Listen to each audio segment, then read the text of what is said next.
Hey, happy Tuesday, everybody. Welcome back to the Freight Break. We got to work on that fade out a little more, so sorry about that. This is Dan Lindsay. Welcome to the Freight Break, the flagship podcast of the Broker Carrier Summit and the BCS Freight Network, as well as your go-to podcast for navigating the logistics and transportation industries. I'm going to apologize in advance one more time in the event that we have technical difficulties. Living out here in the sticks in Indiana, my internet is not the greatest. So if I fade out, just listen to our guest, Rob Light. I'm sure his wisdom will be far more superior than my own.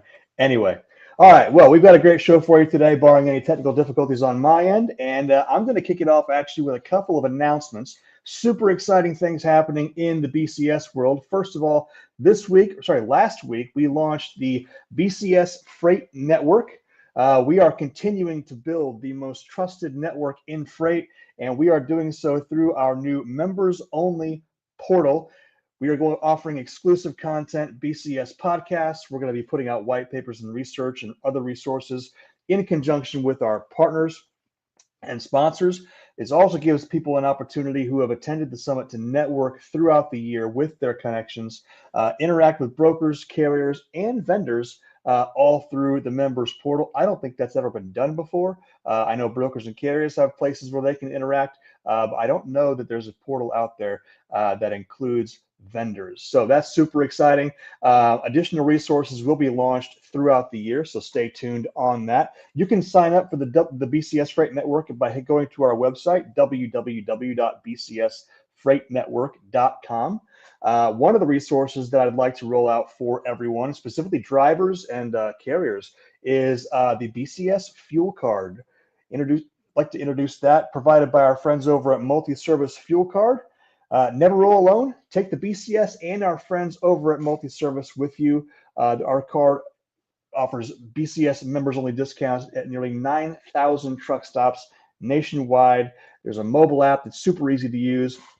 But also, again, you need to be a member of the BCS Freight Network to sign up for that. So go to our website, www.bcsfreightnetwork, to sign up. All right, just a couple more things here. BCS Indianapolis. We are selling tickets like crazy for the Broker Carrier Summit starting April 28th, going through May 2nd in Indianapolis, Indiana, my hometown, back home again in Indiana. Early bird pricing is still in effect. So if you want to save some money, head on over to the link at the bottom of the screen there and register today. All right. Finally, freight brokers, are you tired of operating out of 75 different tabs across 4 different screens and navigating dozens of disparate platforms with 1,000 passwords that you cannot remember? I was when I was a freight broker. So if you are, then you need TIE TMS. TIE TMS is the next generation of transportation management systems that simplifies your workflow through end-to-end automation, saving you hours and hours, days even, I would say, of manual work every single week.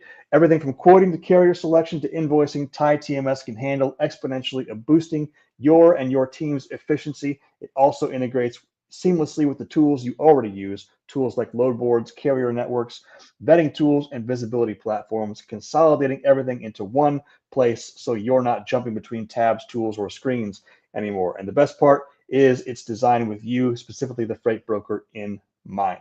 Easy to use, fast, and reliable. If you are ready to step up your freight game this year, head on over to tie-software.com and let TIE help you transform your business. All right, so we paid the bills. All right, to the show now. So we are fresh off the plane again from Manifest, and I am super excited to be chatting today with my good friend Rob Light. Rob is the CEO and co-founder of CarrierSource. How are you today, my friend? I'm doing great. How are you?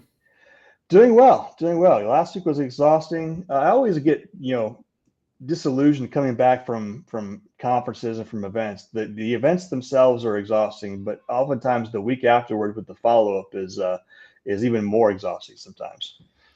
Without a doubt, I think you put off all the normal work that you do on a day to day when you do go to a conference that then piles up at the back end, plus all the meetings you pushed off, all the follow ups you got to do. Last week was hectic to say the least.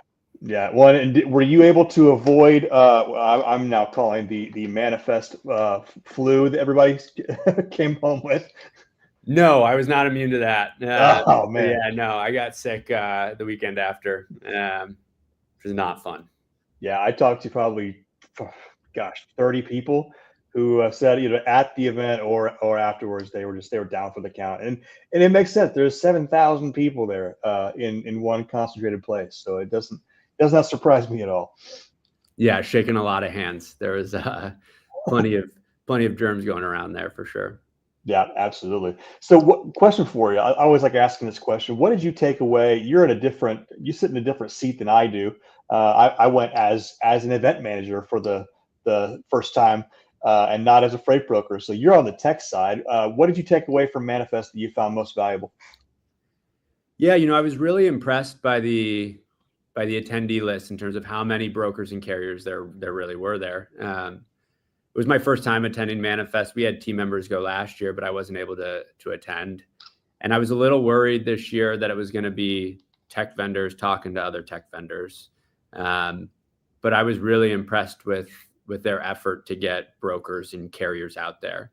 They do a really good job of facilitating meetings. I think that's something we've talked about with the Broker Carrier Summit for a long time, right? But I think they did a really good job of helping tech vendors specifically book meetings with potential prospects. We were able to book some 20 meetings before we even got there.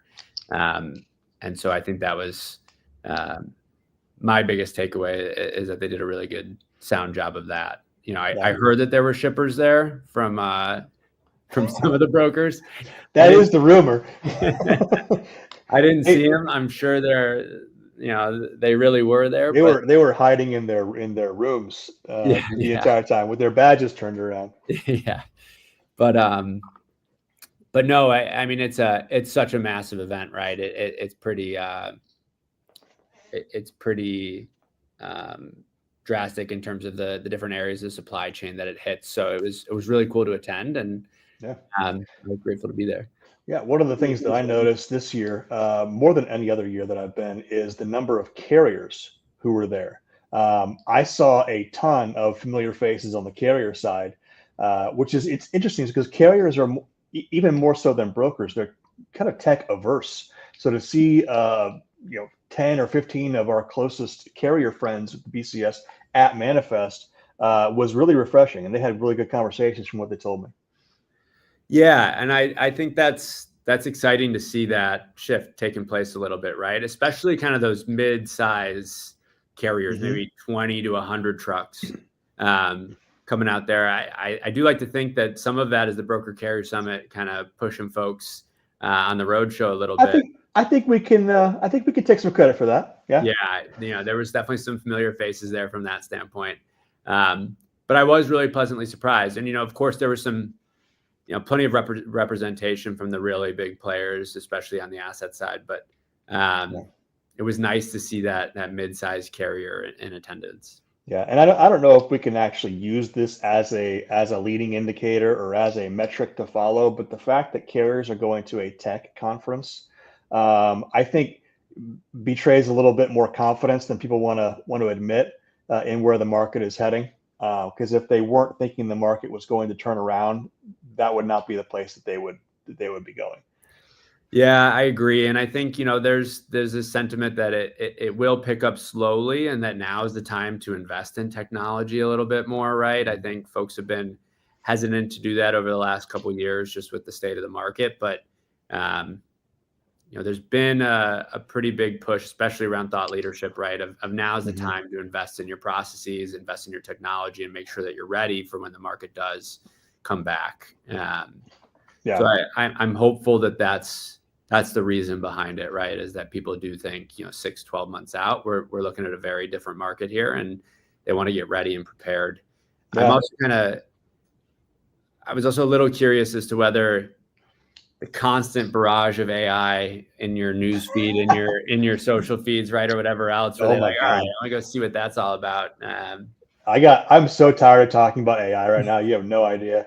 You you couldn't walk anywhere without somebody talking about this new automated thing. And I'm like, great. Can you automate this conversation so I can just go sleep or something? I don't know. No, it was good. There's a lot of new tools out there. A lot of honestly, and I love technology. I'm not a great user of technology, as anybody who knows me knows. I am 42, but my technological savvy is that of a 98-year-old who has never seen a computer. So I enjoy the conversations, but I just think there's a lot of I don't know what's the word. There's a lot of noise in the AI space, and I will be curious to see how much of the noise remains long term. Yeah, So, I'm curious about that too. There's definitely a good handful of vendors that are doing some really cool things with AI, right? I think that's the key point, though. There's a good handful of them, and there's kind of more and more coming in every day, right? So it's going to be interesting to see how that all shakes out. I think there very well could be a few winners in a lot of the automation aspects. I'm curious to see how it gets commoditized a bit, whether that pushes price down, whether that allows you to choose between such a broad range of vendors for some of your automation tools. So we'll see kind of how that shakes out. But there's definitely some folks doing some cool stuff. Well, that's one of the reasons why I think it underscores the importance of going to events like Manifest or even to the Broker Carrier Summit, because there are so many technological options out there. It's, I think, more important than ever, and it's going to become even more important than it is now that you actually sit down across the table and talk with the people who are in charge of the systems and of the automations that you are going to be putting into your business. I mean, that's not a small thing to outsource or a small thing to delegate. I mean, businesses rise and fall in the quality of their processes. So, yeah, I think there's plenty of due diligence that has to go in it. I think folks are gonna have to sit down and figure out and organize their data, make sure that's clean first and foremost, right? Because again, if you're giving important responsibility to these automated systems, you want it to make sure that it runs smoothly. And so there's a lot of pre-work that has to go in. There's definitely a lot of hand-in-hand work with certain vendors, and you want to be able to find the right partner to help you with all that, right? So there's definitely some homework that folks have to do before they can implement any of those systems. yeah. Well, you're in the partnership business, so let's talk about you over at CarrierSource. First of all, how did you get involved with CarrierSource? What's your background in the industry?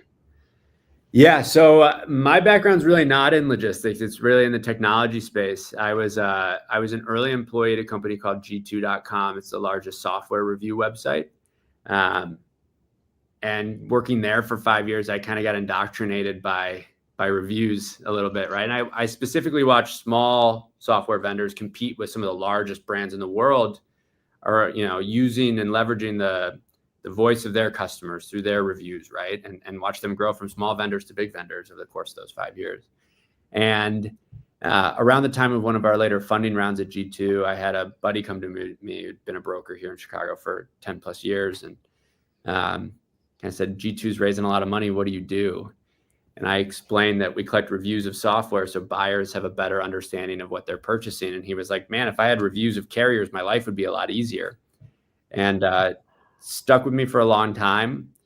We started talking to the other side of the market. And I think that's what really convinced us to build CarrierSource was reaching out and talking to small fleets, owner operators specifically, and realizing that they made up such a huge portion of the industry, but they really had no voice and they had no online presence. 80% didn't have websites. And the only reviews that they could gather were inherently negative, right? There was Freight Guard reports inside Carrier 411. was TIA watchdog reports for theft and fraud. And those are important for the industry, right? But can't get a positive watchdog report, can't get a positive freight guard report. And outside of that, there was just Google reviews. And for so many carriers, that's a former disgruntled driver who comes in and writes 20 fake reviews, right? Or they're tough to trust, right? They're not very legit. And so we realized that this Yelp type website could really benefit both sides of the industry from a broker and carrier standpoint. That's the trouble with reviews is the angriest voices are always the loudest. It's like social media. It's like an echo chamber for stupidity sometimes. Especially if you let it organically happen to you, right? We really push folks. It's free to gather reviews from the brokers you work with or the shippers you work with if you work direct with customers. And the reason we want that to be the case is because we want you to kind of own your reputation online. Like, go reach out to your partners, whether that be a broker or direct customer, and ask them to leave some feedback. If you only let the organic reviews come in, it's most likely going to be more often than not a negative experience. That's when people are compelled to go online and share publicly, what happened to them, right? And maybe if they had an overwhelmingly positive experience, like so good that they felt that they needed to do something to boost up their service provider there, and maybe they'll go on and leave a really positive review. But we really encourage folks to own that reputation. Yep. And so your focus is on carriers. What have you seen that displays the benefit that carriers are getting from using a CarrierSource? Yeah, well, there's a few different aspects there, right? So, we're a free to access website. So we have a huge audience of brokers that come in to use our tool just to quickly double check a carrier, right? Like, they're probably using a deeper compliance tool, whether that be a highway or a verified carrier or CarrierSource, something of that nature, right, for compliance purposes. But just to quickly double check, what do other brokers have to say about this carrier, right? What was their experience with them? Did they communicate well? Did they show up on time? What was their just overall experience? So it's a really good way to ensure that you end up on loads, right, if you're working directly with brokers. In addition to that, being an open and free website, our organic traffic has really just boomed like crazy, right, over the last 4 years. For nearly every search term for trucking companies in Indianapolis, Indiana, or trucking companies in El Paso, Texas, or reefer carriers in Sacramento, we come up for those Google search results first, second, third, right? And so kind of a side effect of creating this open platform is we have a ton of shipper traffic. We have a really big audience of shippers. And so what we've built out really over the last 8 months or so is the ability to identify which shippers are actively searching for new broker or carrier partners, where they're searching for capacity, when they need your services, right? And so really for some of those more mid-size or larger fleets and brokers too, we can help with the timing game of reaching out to shippers, of exactly when you should be doing that, and give you a little bit of intelligence on how you should present your pitch to them. Yeah, I remember we talked about that. I think it was about a year ago when you were first starting to ideate about rolling that out. And I was like, when you first talked about it, I was like, that's going to be an absolute game changer. Because when people think about CarrierSource, they typically think of reviews for carriers, right? But what you're saying now is that you're a prospecting tool, essentially, for carriers and for brokers and for shippers actually as well, or a procurement tool for shippers. Yeah, for sure, right? And there's definitely a bunch of different angles. And again, it's kind of the benefit of creating this open website. And it all goes back to the original concept, right? Like, we wanted at first carriers, and then we added brokers in there too, but to be able to create like an open reputation, and it's been very cool to see the side effect of that being the shipper audience that comes in. And so, yes, it's a prospecting tool from the standpoint of we package up what we call shipper intent data to let you know those things I mentioned, right? When shippers are searching, what geographical areas are they looking in, any types of equipment they were filtering for, specialized services. And I think, so often folks are using Zoom Info as their their core prospecting tool, as they should, or a similar tool, right? A Sales Intel or Apollo or something like that. And those are great. And they're really kind of phone books, for lack of a better term, right? They can give you who you should reach out to, but they don't know when that person has a need. And I think that's really the gap that shipper intent data fills, right? You can call the same shipper, once a week for 18 months, but if they don't have a need for a new partner, if they're not opening up new lanes, if they haven't had a service failure of sorts, it's fruitless, right? It's a lot of effort for little return there. And so if you knew exactly when they happen to have a problem and you knew that you could fill that need for them in a really strong way, that's what we help you capitalize on. Well, that's a huge opportunity, especially for small carriers. One of the challenges that I've heard from, and I've not been on the carrier side, at least the truckload carrier side, in my career, but the conversations I've had with carriers, with drivers, is that they want to go out and get as much direct freight as possible, right? But that requires them either hiring a salesperson and if they hire a salesperson, training that salesperson, and then waiting for that salesperson who you trained to produce results. I can imagine that this would be a tool that even drivers or small fleet owners could use to streamline that process and maybe not have to bring on a sales team as quickly. Yeah, I think one segment that we've really tried to focus on is somewhere between like that 10 and 50 truck carrier, right? Where the VP of operations is also the VP of sales and the VP of recruiting and, maintenance as well. They're wearing so many hats and they don't have time to cold call 100 shippers a day, right? In hopes of landing freight. And so I think what we can really do for them is we work with them hand in hand to narrow down their true ideal customer, right? In terms of geography, company size, right? Like it's hard for that company to go into a Fortune 100 and land some freight, right? It's going to be challenging, right? But that mid-size shipper, right? So from a company size, help you narrow in. And then to find the strongest opportunities for you, again, based on need, when that person has a need. And let's say you're only calling, 12 shippers a week, at least are the strongest opportunities for your business. Yeah, it's that working smarter, not harder mentality. For sure. And again, they don't have they're already working as hard as they can, right? They don't have, there's no more room, right? They don't have suddenly 6 hours in their day to hammer the phones. Yeah, well, especially the smaller company side. I've been in the startup, entrepreneurial phase of my life for the last 6 years or so. Gosh, it's been a long 6 years. I think I've aged 20 years in the last 6 years. Hopefully there's wisdom there to correlate, but I'm not going to claim that.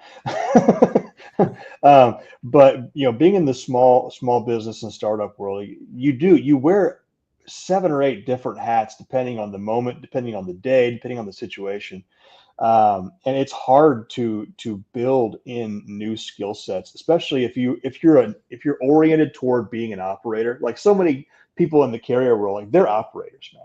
Like they can execute, they can do the job, they can get the job done. But when it comes to actually sitting down and selling and working through the process of, like you said, cold calling 100 people a day, following up with those people, relationship management is a skill set that does not correlate across other different skill sets. And so that is a challenge for a lot of these smaller operators.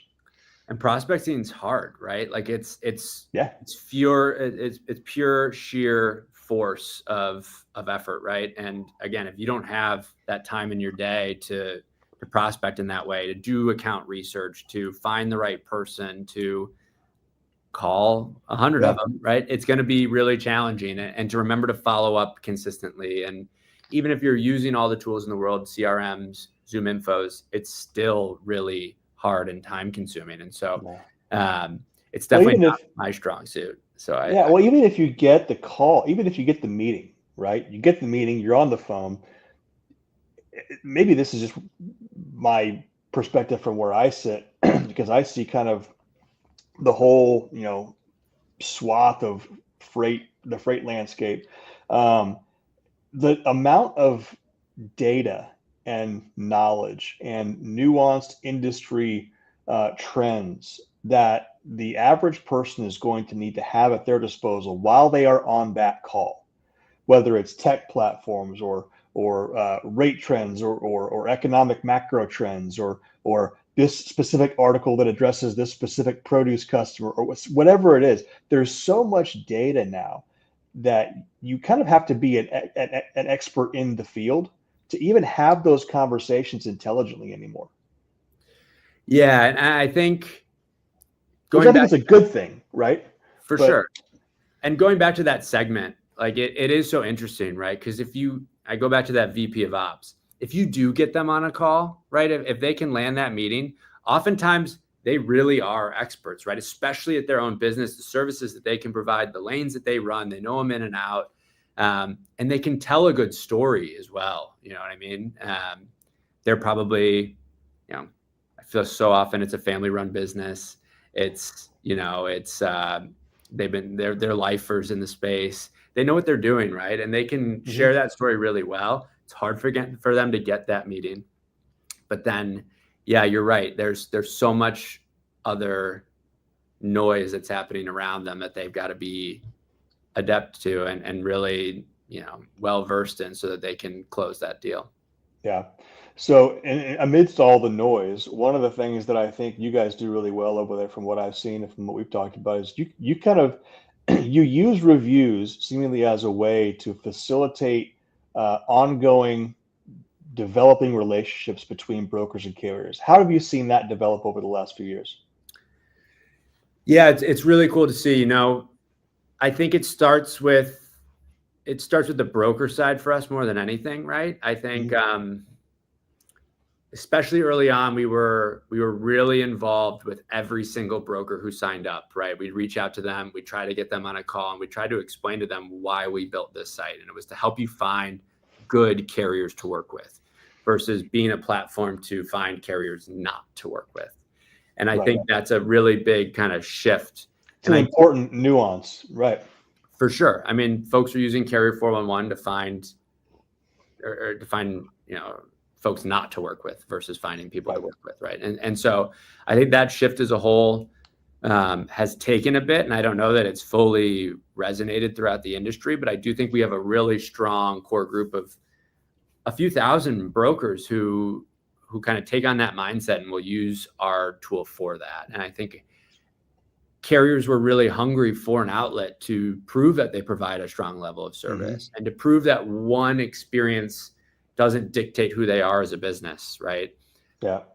Things go wrong in this industry all the time. Like that's just going to happen, and negative reviews are going to happen. But if you've got 20 positive reviews on the other side to the one negative experience, that's an opportunity. Well, and that's my big issue, and I'm not going to name specific platforms, call them out, even though I really would love to at some point. But that's my issue with a lot of the things that go on in that space is, okay, you have a carrier that's been operating for 15 years. They have 100 drivers. You have one freight guard, and that one freight guard threatens to ruin their relationship with a dozen brokers. It doesn't make any sense because again, you said everybody's going to have a bad day or a bad experience at some point in time. And if we only judge people or companies by the one or two or handful of bad days that they've had, we're not doing ourselves any favors, much less the carrier. And that's one of the reasons why I think because you and I met actually at the Tampa Summit. And our conversation immediately, I resonated with you immediately around this idea that, because one of the things that we do at the summit is we say all the bad actors get all the good press. Because again, a lot of the platforms are oriented, and a lot of the conversations are oriented toward, hey, this guy, calling the guy out that, he was in Glendale, California, or Elk Grove, Illinois, and he's got 1,000 MCs in his mailbox. But in that conversation, I think it needs to be understood that there are a lot of good companies out there that deserve more space. They deserve more attention than we give the fraudsters and the scammers and the identity thieves. 100%. And I think there's so many complex schemes these days, and there's plenty of tools out there that do a good job of keeping up and playing whack-a-mole and figuring out ways to prevent those schemes from harming carriers and brokers, right? But there's so many things that folks have to look out for that I feel like half the time that things go wrong and there is fraud, there's really no one to blame. Both sides are victims in this, right? Especially the identity theft aspect and taking control of MCs and folks having no idea that it's happening, right? It's really not the carrier's fault or the broker's fault in that situation, but there's this blame game that happens. And I think, some of those compliance tools out there do a really good job preventing that, but that's what gets the headlines. That's what gets the articles, and it becomes a headache for everybody. Well, I think it's important to say, because a lot of those companies, they have partnered with the BCS, and I think it's a both and. I don't think that one side should go away or the other side should go away. I think both sides, the platforms that call out the bad actors, that look for those issues. There's a very specific, very good, very valuable role they play. Likewise, platforms like yours that highlight the good, because what that does is it broadens the gap between what I call affectionately the scumbags over here, because we're going to try to keep it PG. There's another S word that I could use in front of bags, but we're not going to use that one. The scumbags over here. This is how Rob and I talk. But the scumbags over here and the actual quality providers over here on the other side. I think the wider that gap gets, the better it is for everyone. So, yeah, and I think during COVID, the sides got too close together. There was so much gray area. There was so many things going awry, and I do think a lot of these tools coming into the industry have helped prevent that, and I hope CarrierSource can be one of them. I think you guys are doing a great job. Again, I love the positive spin that you guys are putting on it. Again, I was talking to Tristan Bordello with I Am Freight a few weeks ago. I met him also. He was at Manifest as well. And I was like, look, I'm not a kumbaya type of person. I'm not a let's all hold hands and get along. But you know what? There is a place for something like that, not only in life in general, but also like in the industry. We need to have a space, and we need to have partners and platforms and customers and carriers and brokers and shippers that say, you know what, we want to create an environment that we enjoy being in. And because nobody wants to work in an environment where every day you're on the load boards or whatever you're doing, trying to find carriers, and always and forever at the top of your mind is, this guy's going to screw me over. I know he is. Can't pronounce his name. He's from California. Whatever it is, whatever mental blocks that come into a broker's mind. It's like nobody wants to work in that environment. So I think it's great what you guys are doing.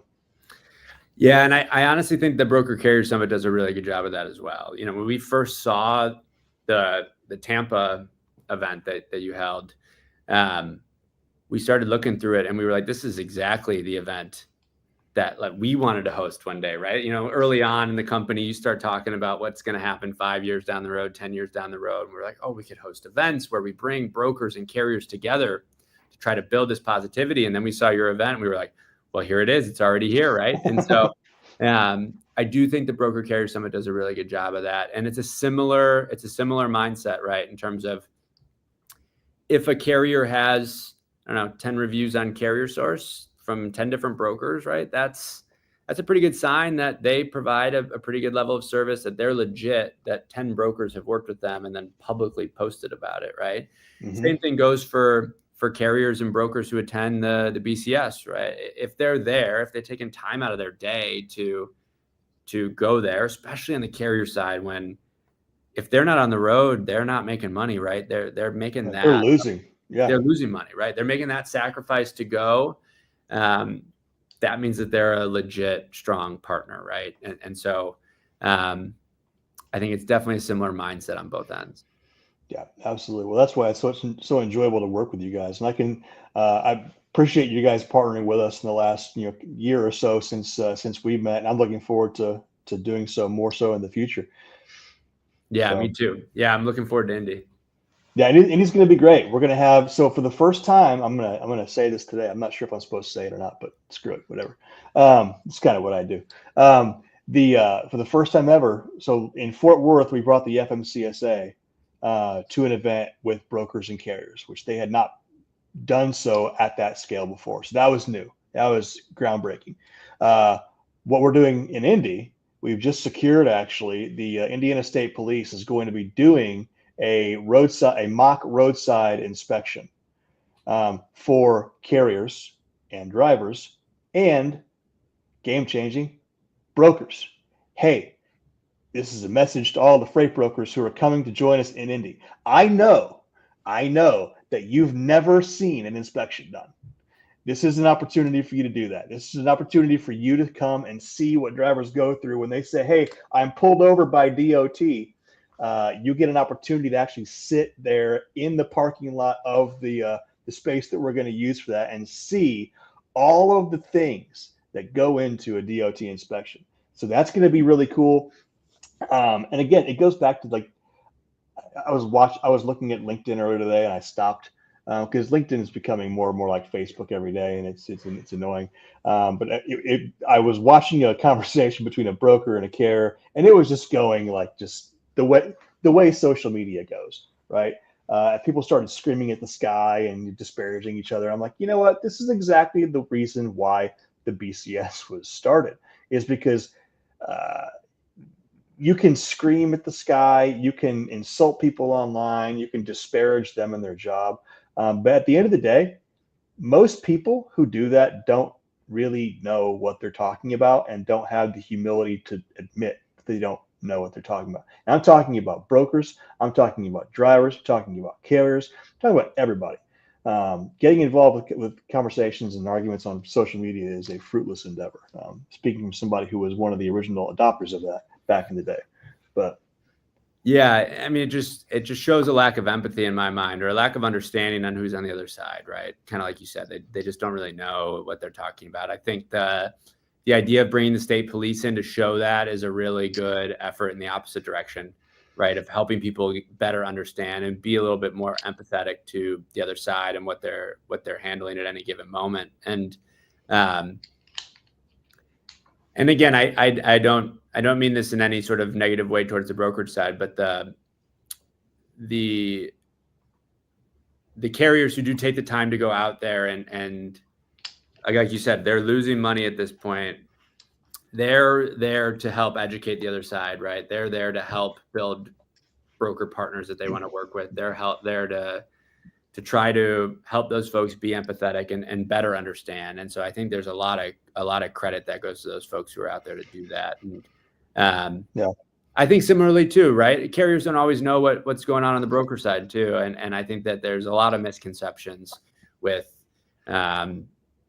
rate transparency is a topic I don't want to get into, but there's a lot of misconceptions about what's going on the brokerage side of the house as well. So I don't think one side's at fault over the other, but yeah. Well, and to riff on the point, they're giving credit where credit is due. The idea of bringing an inspection to the BCS, that is not an original idea of the BCS. That's not a Dan Lindsay original thought either. I want to give full credit to Tim Tillenoff with the ADEM Group. And I was at an event that he put on, I think it was like 3 years ago in Chicago, and I was literally the only broker there. It was a meeting for carriers within his network, and he's got a massive following. It was like, I think it was 150 people there in this hotel meeting room. And one of the last things they did was they had a mock inspection. And I was like, I've never seen one of these before, so I'm going to go. And I'm going to check it out. And again, I was the only broker there. And so I started asking the question. I asked him, how many brokers do you have come to this thing? He goes, none. And so yeah, so mad props to Tim and the ADEM group over there. They've been fantastic. They've actually been to the BCS as well a couple times, so they're good friends of ours. Yeah, Tim's a good guy. I've met Tim. We met him through the Broker Carrier Summit, and And yeah, I think experiencing things on the other side of the industry is just super important. And so kudos for continuing that tradition. Yeah. Yeah, very cool. So let's talk about 2025. Beginning of the year, Q1 is almost over. I read an article this morning from FreightWaves that BMO Harris's numbers, they say, suggest that the worst in trucking may be over. What are your thoughts on that?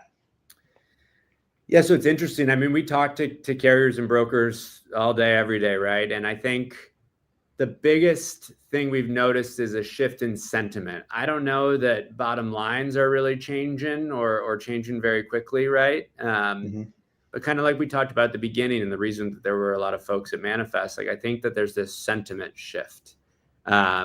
I will say that over the last month or so, we've talked to a couple carriers that are hiring drivers. First time we've heard that in a while, that was a top priority for them.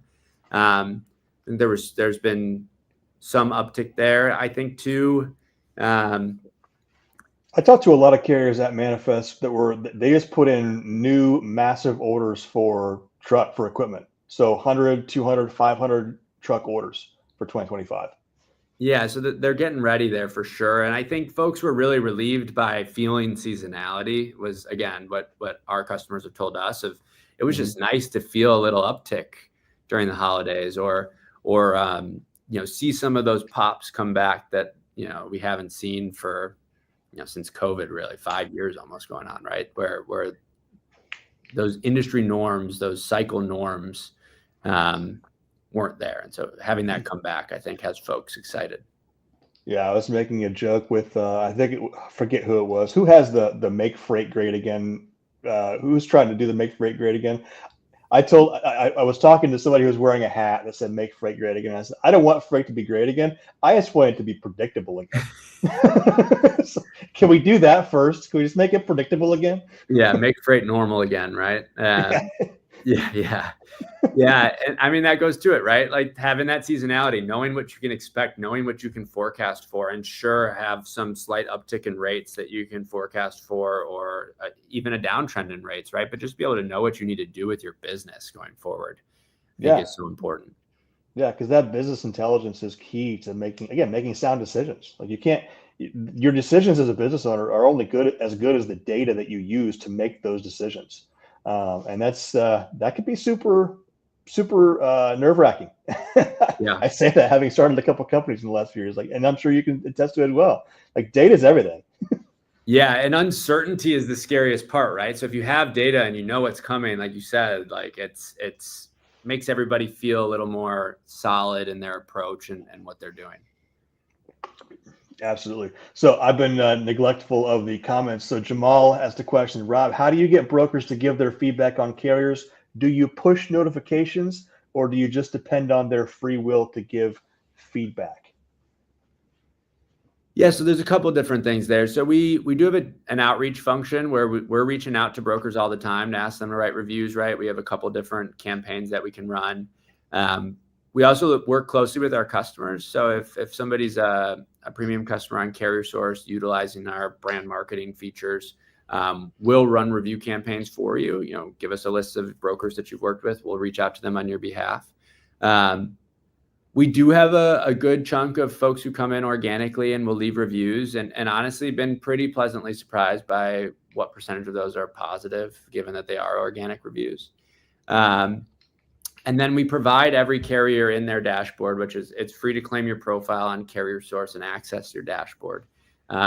We give you a link to your specific review form. And so we've got plenty of, especially, 10 trucks or less fleets, owner ops that take that review link and they'll send it to every broker at the end of a load and ask them to leave a review for them.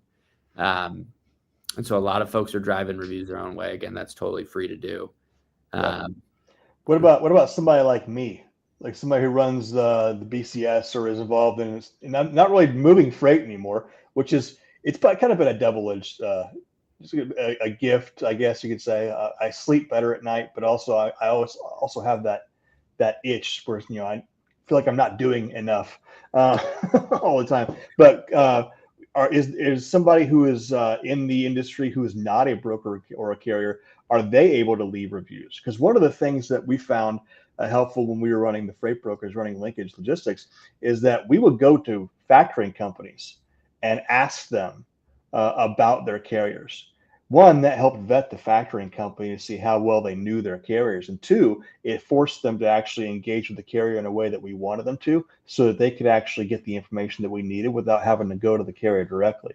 Sorry, that was a long question. Do you have the ability, as somebody who's not a carrier or a broker or a shipper, to leave reviews for carriers? So we don't. We do require that you are actually working with that partner to move some freight. So if you're a broker that's writing a review on a carrier, you have to sign up with an MC number. We have a human being read every review that comes through. We also do a little bit of research on who the reviewer is to verify that they're legitimate. So we'll try to find them on LinkedIn. If they work for a big box brokerage, we'll require a business email. Same goes for shippers, right? We'll verify who they are. We vet the reviewer. We also ask for proof within the review form that you worked with the broker or the carrier that you're reviewing. So we'll ask for a screenshot of your TMS or a redacted rate confirmation or email correspondence, something that proves that you worked with that carrier. And if we don't think that there's sufficient proof, or we don't feel like the reviewer is legit, we will reject the review before it ever gets published. We reject about 10% of reviews that come through. Okay. So as opposed to vetting the carrier or the broker on the performance right away, you basically vet them to see if they have sound relationships in the industry first. That's what it sounds like. So it's kind of like double-edged review there. Yeah, a bit for sure. And so, we want them to be legitimate. We want the reviews to be legitimate. We want it to be a real experience that you had with the partner on either side. And so for Jamal too, it's free to go in and review the brokers that you work with very similarly, right? So that carriers get a better understanding of the right partners to work with. Yeah, well, you also then you get rid of the possibility of, not to beat the crap out of Carrier 411, but these freight guard reports that are being used perniciously by brokers that actually haven't done business with the carrier. There's a lot of those reports coming out, and carriers getting absolutely burned by that. It sounds like the process that you guys have put in place would absolutely prevent that. Specifically, if you have if you require a screenshot of a TMS or some kind of rate confirmation showing that you actually did business with that company. That's a fantastic idea. Yeah, and we really were surprised by how many folks are willing to submit a redacted rate con, and there's some other information that we can glean from it too to see if it's legit, right? So if they're sending us a rate con and the lane on there is not the same as the one they inputted, right? There's some suspicion there. Or if similarly too, where we don't mistaken carriers that have the same name, because there's so many carriers that have the same name, right? Because we can kind of see more detail there in terms of MC number or DOT number, and make sure that all aligns and reassign if necessary. And so really, appreciate everybody's that participates willingness to provide some proof. And I think that, again, makes our platform a little bit different than your average Google review where anybody can come in and leave a star rating in an open text box, right? So yeah, it's deeper than that. Yeah, well, very cool, my friend. I'm super excited about what you guys are doing. You're one of the good guys, and it's been a pleasure, again, just working with you and getting to know you and your team over there the last couple of years. There's a lot of good people in this industry, and I love the fact that we get to, through the BCS, through this show, through all that we're doing, we get a chance to interact with. Again, I'm going to say this, I might be biased, but I think we are working with the best and the most trusted network in the freight industry, whether it's brokers, carriers, tech providers, vetting platforms, TMSs, factoring companies, banks, whoever. The BCS network, I think, is full of the absolute best people, and I appreciate you being a part of it. Yeah, absolutely. Thanks for letting us be a part of it. It's been a great experience, and I agree with you. It's really all good folks over there, and so keep fighting on, Dan. Will do. Absolutely. Well, how can people find more about CarrierSource? So like I said earlier, it's free to come to CarrierSource and look up any partner you're trying to work with. It's carriersource.io. It's free for anybody to come in and claim their profile page. It's free to start gathering reviews. If anybody's interested more in some of the direct shipper tools that we have, our shipper intent data package, or any of our brand marketing packages as well, feel free to reach out. It's just rob@carriersource.io. Very cool, my friend. Well, I tell you what, you're going to be at Mid-America Truck Show in about a month? We are. We'll be there for a day. Yep.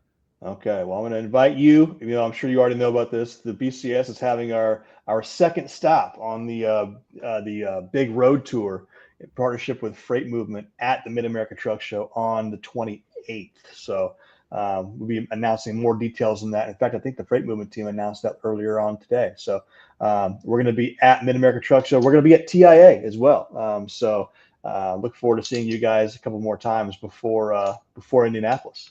Yeah, definitely. We'll be at both, and we'll make sure to join the road show. All right, fantastic. Well, always a pleasure, my friend. I'll let you get back to your day, and I appreciate you. And be well. Cool. Thanks for the time, Dan.